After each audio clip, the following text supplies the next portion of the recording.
بینندگان عزیز، عین حال واقعا هم فصل گرم است، فصل تابستان. در روز در گشت و گذار شهر بسیار هوا گرم است. ببینید که در شب چگونه شهر دوشنبه زیبا است، گل شکوفان است. اینجا ما حاضر شدیم به نزد باغ فرهنگی فراغتی کوی جوانان و ببینید که اینجا همه با عائله و با فرزندان و با دوستان و با معشوقه هایشان گشت و گذار دارند. من فکر میکنم که وارد این باغ میگردیم و از زیبایی باغ، از حسن و تراوت به اندازه باغ از نزدیک شاهد میگردیم. Добрый вечер, дорогие наши друзья, дорогие наши подписчики. Итак, мы находимся возле парка молодежи города Душанбе. Кругом свет, непередаваемые эмоции. Так давайте войдем в парк и посмотрим, чем же тут занимается наша молодежь. Как они себя веселят, как они себя развивают. И давайте присоединимся, конечно же, к ним, тоже немножко развеемся и будем передавать, что и как они чем занимаются.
بینندگان عزیز، عین حال ما به نزد یکی از آثارخانه‌های بزرگترین آثارخانه ملی جمهوری تاجیکستان تشریف آوردیم و حالا می‌خوایم عاید همین آثارخانه برای شما معلومات کوتاه و مختصر و شوق‌آور را پیشنهاد نموده باشید. Дорогие друзья, мы находимся возле Национального музея. Также давайте посмотрим, какие там экспонаты и какие там археологические выставки. بینندگان عزیز، عین حال ما در آثارخانه ملی تاجیکستان قرار داریم. اینجا من میخواستم از محترم فریدون کنجیف، سردار شعبه اکسکورسیونی و عمومی آثارخانه ملی تاجیکستان، یک چند معلومات مختصر عاید همین آثارخانه بزرگی که قرار داریم شنیده باشیم.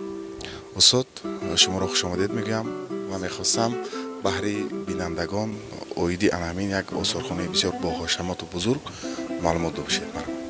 سلام باشین. سراول بازی کنم که آثارخانه ملی تاجیکستان یکی از آن مؤسسه‌های فرهنگی میباشد که در حدود امروزه جمهوری تاجیکستان مؤسسه بزرگ فرهنگی و آثارخانه مرکزی کشور به حساب میرود. آثارخانه ملی تاجیکستان سال 2011 تأسیس یافته.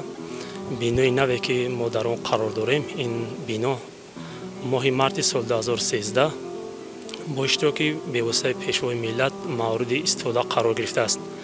استارخانه ملی توریستان 22000 متر مربع مساحت داشته. 15000 متر مربع آن برای تماشا پیش بینی کرده است که در این 15000 متر مربع 4 شعبه اکسپدیسیونی فعالیت می‌نماید و این 4 شعبه اکسپدیسیونی این شعبه‌های طبیعت، شعبه تاریخ باستان و سرهای میانه، شعبه تاریخ نو و نوترین و چهارمینش این شعبه سند تصویری و عملی هستند که در این 4 شعبه اکسپدیسیونی بهترین شاهکاری‌های نیاگان ملت تاجیک پیشنهاد تماشابینان گردانده شده است. همه روزه شماره زیادی تماشابینان چی داخلی و چی خارجی از این اکسپوزیسیون ها بازدید می‌نمایند و وابسته به تاریخ و فرهنگ پرغنوات ملت تاجیک برای خود معلومات می‌گیرند. باز ذکر نمود که در استارخانه ملی تاجیکستان همه روزه برای تماشابینان با زبان‌های تاجیکی، روسی، انگلیسی، عربی، هندی و اردو در مجموع سیرهای استارخانوی برآمده مانده می‌شود که پیشبرد اکسکورسی‌ها با زبان‌های دولتی و خارجی برتریتش در آن است که تماشابینان خارجی می‌توانند با زبان‌های خویش بدون ترجمان معلومات ضروری را از زبان راهبلدان استارخانه ملی تاجیکستان و کارمندان علمی آن از خود نموده باشند. هر یک تماشابینی که به استارخانه ملی تاجیکستان وارد می‌شود در شعبه طبیعت وابسته به اقلیم، آب و هوا، نباتات و حیوانات، پرورشگاه‌ها، ممنوعگاه‌ها و دیگر پهلوهای اقلیمی کشور معلوماتی صحیح می‌گیرند. از جمله در شعبه طبیعت در تالار نخستینش که تالار گیولوژی میباشد نمونه‌های کندن‌های فایده‌ناک و جنس‌های کوهی از حدود امروزی تاجیکستان پیدا گردیده به معرض تماشا گذاشته شدند و باید ذکر نمود که در این تالار همچنین اوید به انکشاف حیات در روی زمین، برش کندلنگی زمین و همچنین دیگر پهلوهای اقلیم با تماشابین معلومات پیشنهاد کرده شده است. در تالار خردی دیگر باشد توسط خریده ها اوید به بارشات در حدود امروزی تاجیکستان، همچنین منطقه های سرد و خنک کشور و منطقه های گرم کشور باز همچنین توسط دیگر خریده در همین تالار خرد وابسته به حدودهای طبیعی مخصوص محافظه شونده با تماشابین معلومات مختصر پیشنهاد گردانده شده است. در یک تالار حجما کلان این شعبه باشد وابسته به یعنی که کوههای کشور از جمله قطارکوها و دیگر معلومات های ضروری وابسته به قطارکوهای کشور پیشنهاد تماشابین گردانده شده است. در تالار دیگر باشد در همین شعبه وابسته به رستنی ها اوید به عالم حیوانات بحری و آبی معلومات مختصر پیشنهاد تماشابین گردانده شده است.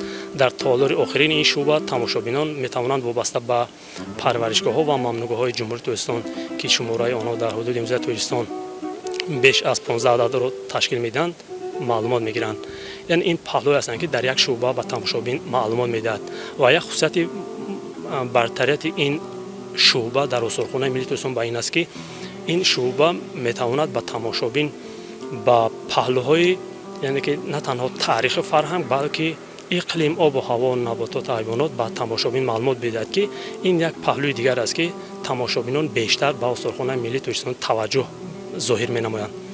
در آشیانه یکم که شعبه کلانترین اکسپدیسیونی استارخانه ملی تاجیکستان فعالیت می‌کند این شعبه تاریخ باستان و سرهای میانه است. هر یک تماشابین استارخانه وابسته به تاریخ ملت تاجیک از دوره پیدایش انسانیت یا خود عصر سنگ دوره به دوره مرحله به مرحله تا عصر هشت معلومات میگیرد.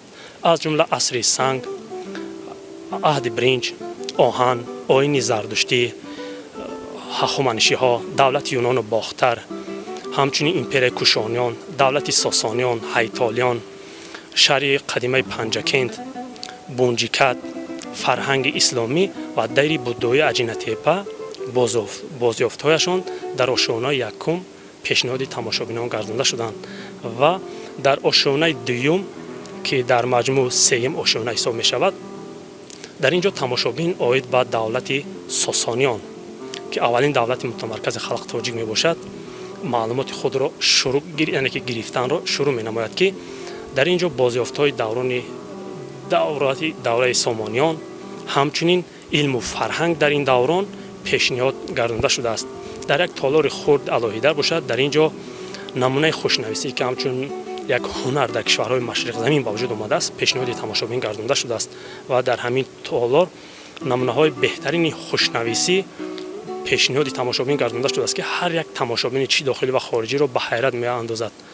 Дар як толори бениҳоят ҳаҷман калон бошад, бузургтарин толори сикашиносӣ ё худ толори сикаҳо дар осорхонаи миллии Туристон фаъолият мекунад, ки дар ин ҷо сикаҳо шурӯъ аз даврони империяи ҳахоманишиҳо давра ба давра то даврони муосир омада мерасад ва ҳар як тамошобин вобаста ба таърихи сикашиносӣ ё худ сиказарбзании ҳудуди имрӯзаи Тоҷикистон маълумот мегирад. Баъдан дар ин ҷо шуъбаи таърихи бостон ва асарҳои миёна ба анҷом расида, шуъбаи дигар дар ошӯнаи дуюм шурӯъ мешавад. Ин шуъбаи таърихи нав ва навтарин аст, ки аз толори созҳои мусиқии халқи тоҷик оғоз мегардад.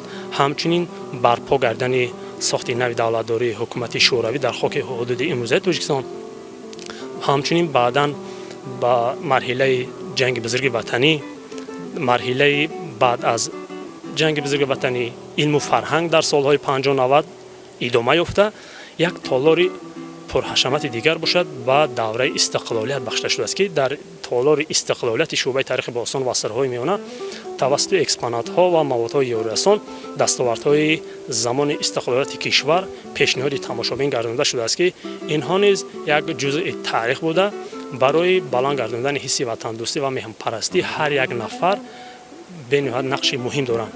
вазӣ ка набуд, ки дар ошӯнаи дуюм ҳамчунин як толори мудаввари алоҳидаи арзи ҳастӣ мекунад, ки ин толори тӯҳфаҳои президенти ҷумҳурии Тоҷикистон муҳтарам Эмомалӣ Раҳмон мебошанд ва дар ин толори бениҳоят зебо ва диққатҷалбкунанда тӯҳфаҳое, ки аз ҷониби шахсиятҳои воломақоми ҷаҳонӣ, сарони кишварҳо, ҳукуматҳо, президентҳо, созмонҳои минтақавӣ ва байналмилалӣ ба президенти ҷумҳурии Тоҷикистон муҳтарам Эмомалӣ Раҳмон эҳдо гардиданд, онҳо қисман пешниҳоди тамошобинон гардонда шуданд ва албатта онҳо аз робитаҳои гуногунҷабҳаи ҷумҳурии Тоҷикистон бо кишварҳои дуру наздик шаҳодат медиҳанд. охирин шуъбаи экспозитсиони осорхонаи миллии Тоҷикистон бошад.